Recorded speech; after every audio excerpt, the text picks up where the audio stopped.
আচ্ছা বাবু।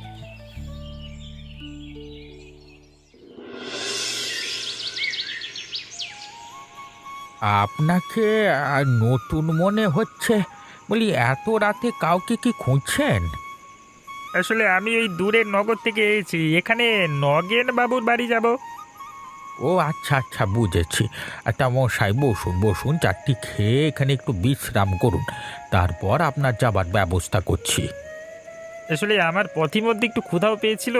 বলছি এখানে তো এসে রাতও হয়ে গেল, তাই ঠিকানাটা পেতেই এখানে আসা আর কি। মানে এ, এত মানে এটা রাতে আবার খাবার এখানে খেতে গিয়ে দেরি হয়ে যাবে মানে আরে বসুন বসুন, এ গ্রামের রাস্তায় সারা রাত চললেও তেমন কোনো সমস্যা নেই, বুঝলেন তো? একেবারে ঝকঝকে রাস্তা। তাহলেই ভালো। আমি তো আরো চিন্তায় ছিলাম, এত রাত হয়ে গেল। আচ্ছা বাবু, আপনি একটু বসুন।